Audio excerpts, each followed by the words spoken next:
Bring in House Foreign Affairs Committee Chairman Michael McCaul, who led that congressional delegation to Taiwan and is back here, just back from that trip.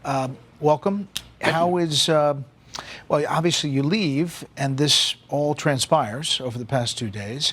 Your reaction to what China is doing there and how tense it really is on the ground? Well, it's an intimidation tactic. It was in response to President Tsai's trip to the United States, meeting with Speaker McCarthy.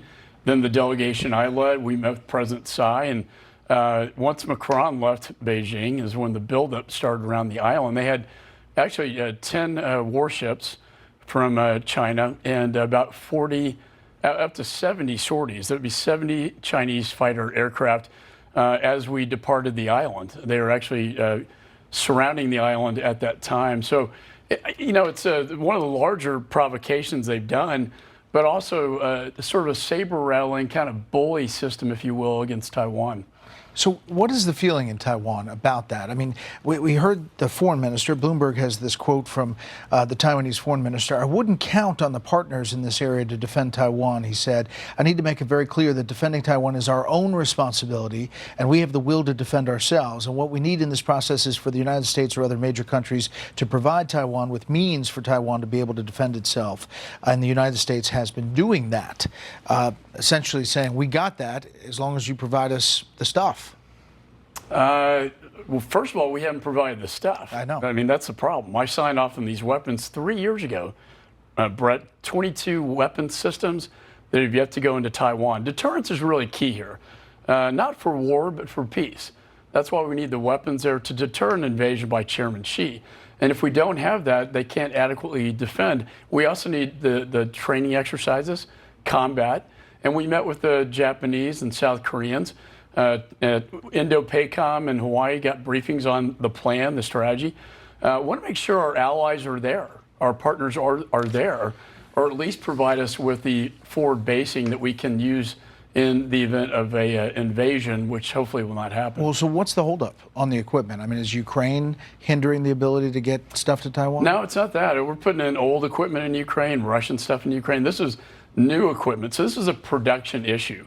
It's a Pentagon problem, State Department problem. We need to reprioritize, put those weapons in, and use allies that have the weapons to put those into Taiwan as well.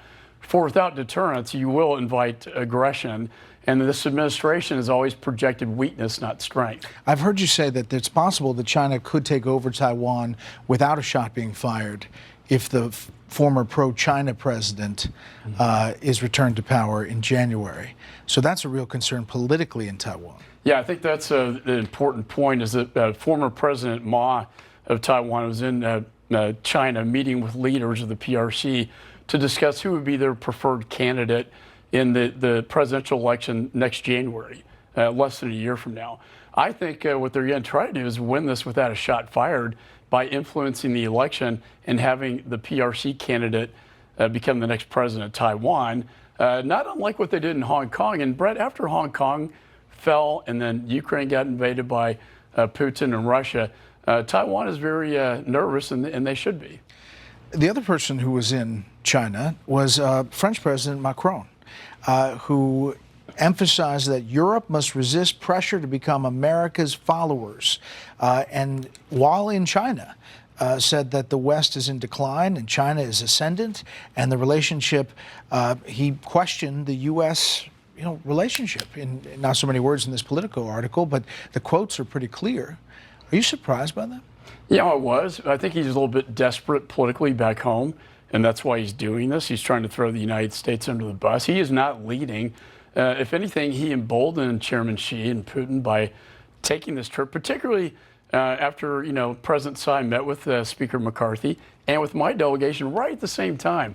I think it was a moment of weakness for Macron, and he's not leading. And if we don't have a president of the United States leading, it's dangerous, in my opinion. Well, what does that say? So China's doing deals with Saudi and Iran.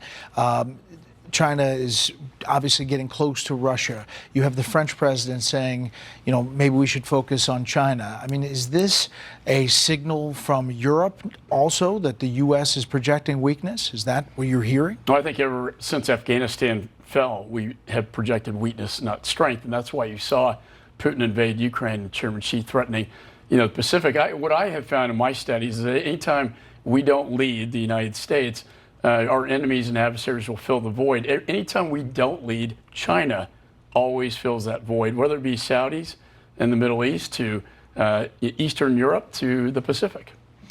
Mr. Chairman, we appreciate your time. Thanks so much, Bret.